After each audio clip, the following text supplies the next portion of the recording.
Look, I opened this jar of rotten baby food, and well, a butterfly came out. I don't even know why, but no. Uh, That's the first gut reaction, right? Is no, he did not. It may be yeah. because it never happened. Welcome to the Comedians and Elevators podcast. I've got my guest, Tim Mosley, here. Tim, say hi, introduce yourself, and tell us a little bit about yourself.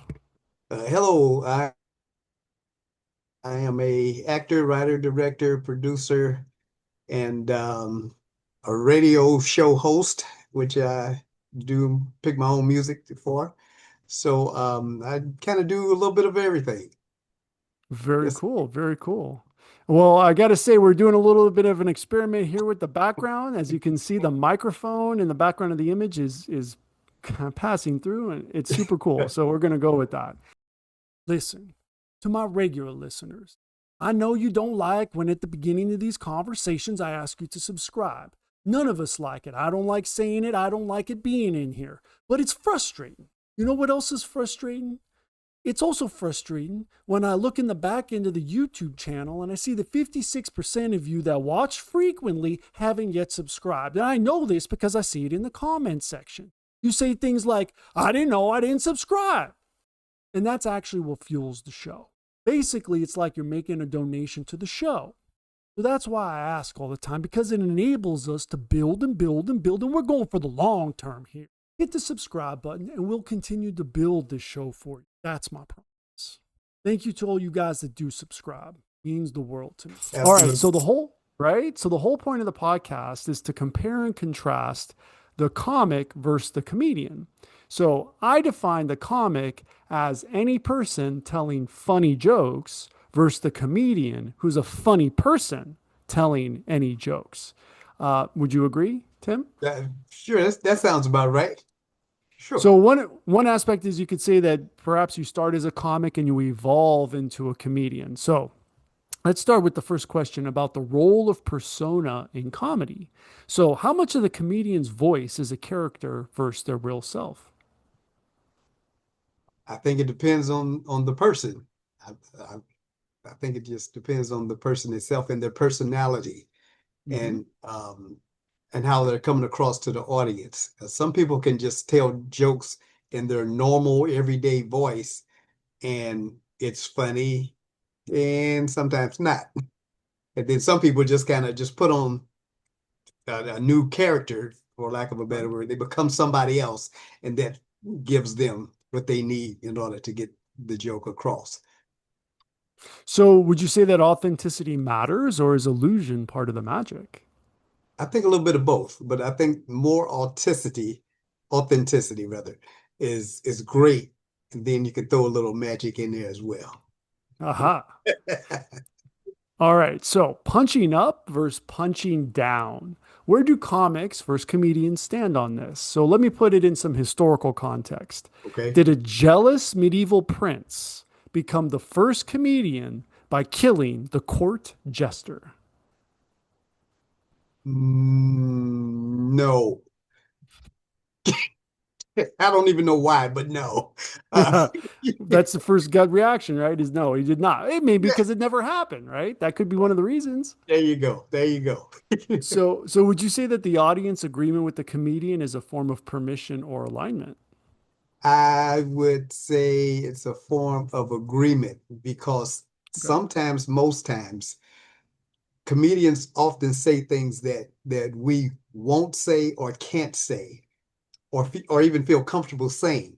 But if Right. if a comedian says it, it's all right because ooh, yeah, that's how I feel too. But you don't want to go around saying yeah, it's all right for the comedian to do it because they get like a free pass, kind of. So when you say now you'd be willing to actually repeat it yourself outside of the comedy show? Um, Depends. It depends. You put it in context. Like this comedian said this exact joke and you say it exactly like he said it. That would be There one way you to go. doing it. There you go. Put them on the Okay. hook and not you. See, it's okay. And then of course you don't say it like how they say it because that's really hard to do. And then everyone's laughing. And you're like, but yeah, I've said it just the way he said it. So it's not my fault if it's not funny. That's Right. right. There you go. All right. I'll go with that one. All right, so crowd work versus crafted work. If comics riff like influencers and comedians perform like in reaction videos, where is the sweet spot? Hmm. You gotta find it. Mhm. Because every crowd's different, every time is different. I think the right joke at the right time is the sweet spot. The problem is finding that sweet spot. Yep. Do you have any clues onto how to do this? Wow. No, I just would kind of think they would work the crowd. If you're a new comedian, then it's probably more difficult if, because it's different from telling jokes with your family members and friends. They're gonna Hmm. laugh. Oh yeah, that's funny. But if you get in front of a crowd of strangers, Hmm. it's kind of different. You know, Big you might time, not big find that time. sweet spot. So, what happens when a comic leans too much into crowd work or when a comedian gets heckled? Well, they lean too much into crowd work. They may have to, I don't know. Just think of just shoot from the hip. You just got to go with what you think is going to work or what has worked before in another Mhm. location. Um, what was it? What was the last part of that? Or when a comedian gets heckled. When a comedian gets heckled, that's got to Yeah. be a problem. Um, not too fun.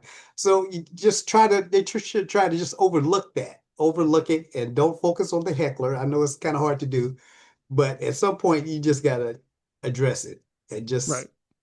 point all your jokes toward the heckler and make the crowd turn on the heckler as opposed to the heckler turning on you. What if the comedian becomes the heckler? Good question. Yeah. He might need security. He or she might need Ah, security when they leave it. Yeah. fair enough. Fair enough. All right. So, very important question, advertising and self promotion. Who advertises themselves more, the comic or comedian? You know that place where you're not conscious and you're not sleeping either? That's your power bill to the electric company. Right here. I want us to be here with free energy, where the Wardenclyffe Tower meets the Eiffel Tower. But that's not where we are.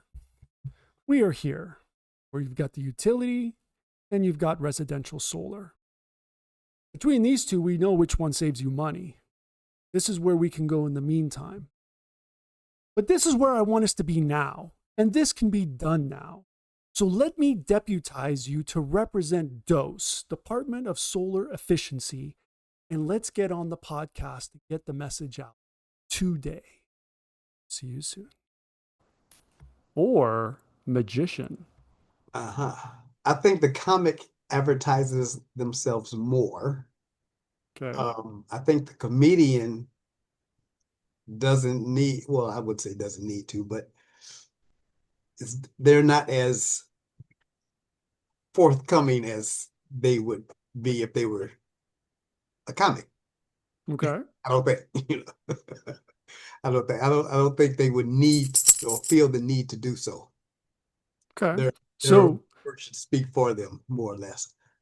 I would agree with that. So is self promotion seen as selling out or is it necessary for survival? I think it's necessary for survival in this day and age. Right. Um, it seems to have taken a turn, not necessarily for the worse, but now it's everybody wants to be in front of the camera, and that's cool. But everybody, don't really necessarily have what it takes to be in front of the camera. So, Well, you got yeah, to start somewhere, right? yeah, that's true. That's true. That's true. No doubt about it. So, censorship and offense. Does a comic avoid offense while a comedian courts it to prove a point, like a magician? I think I think that's true. Yes, I think it's a thin line because you can a comic, excuse me, a comedian can kind of throw it in your face kind of thing and make a point and stick to their guns about that point and kind of get away with it more Hmm. so than a comic can get away because people usually think a comic is just everything is funny. Everything is funny. Not necessarily true. There's some serious situations that you can make comical, but everything is not funny, just across the board. Oh my God, that's great. Right. Not all the time. So who survives better in a cancel culture environment, the comic, comedian, or magician? Hmm. I would say the comedian, the magician, and then the comic. Okay. Well, I can imagine. So, all right, well, fair enough. Do you know of any magicians that have been canceled, or are they auto-canceling by just dying out during the trick? Yeah, that right there. I don't Right. actually know any magicians. I've seen them throughout the years, but not in the last 20 years. Hmm. Um, Okay. I don't know, is that like a dying trade now or something? I don't know.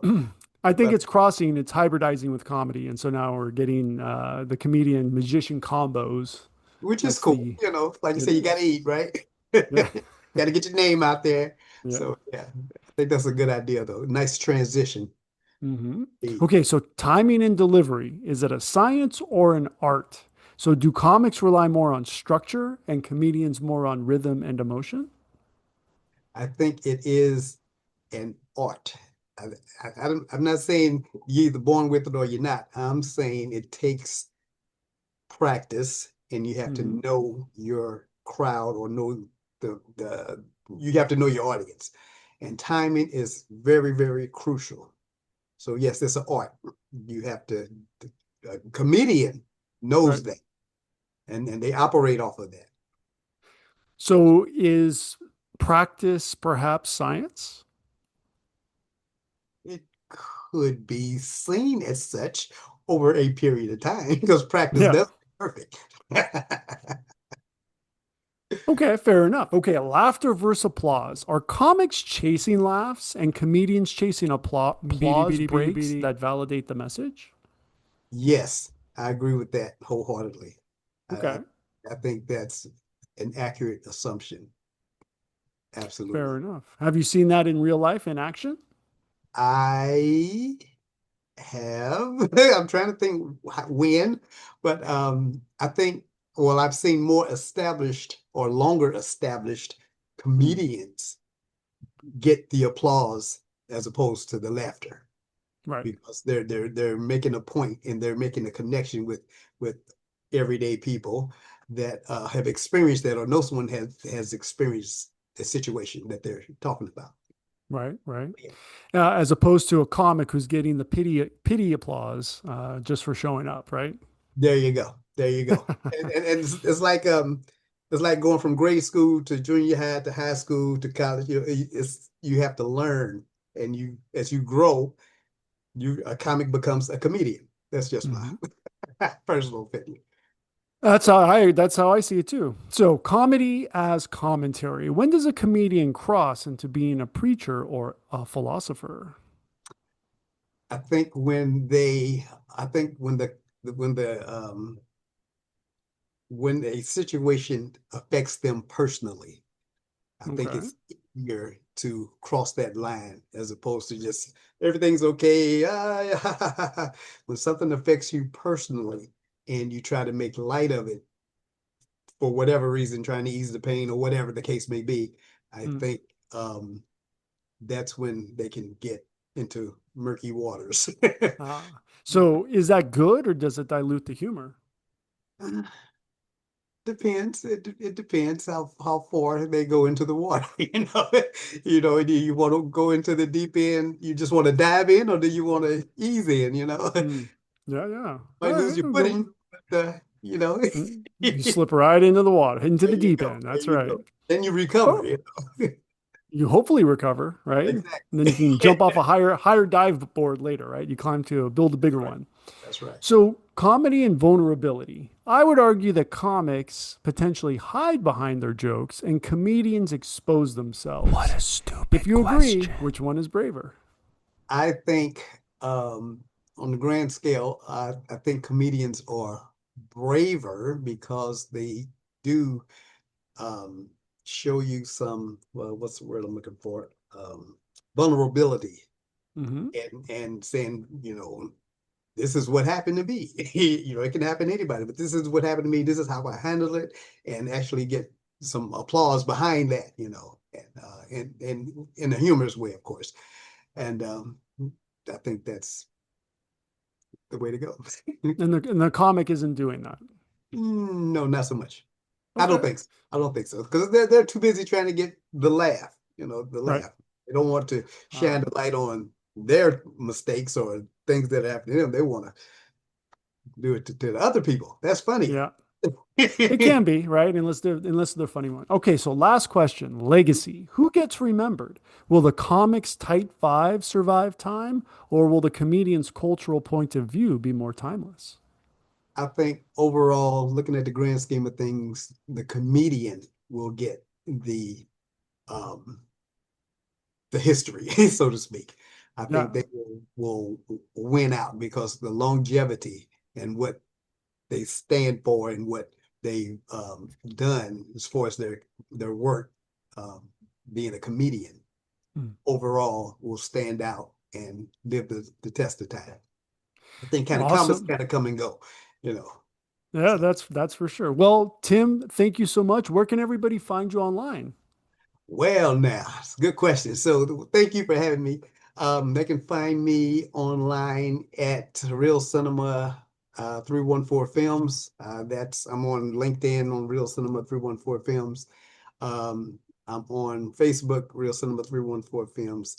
I, I'm not on TikTok because I don't have a TikTok. Um, I think I'm on Instagram, Real Cinema 314 Films.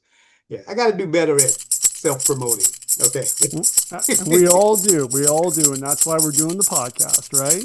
Awesome. Awesome. Yeah. And so for everybody else, please like and subscribe, and we will see you in the next one. All right. Thank you very much. I appreciate it.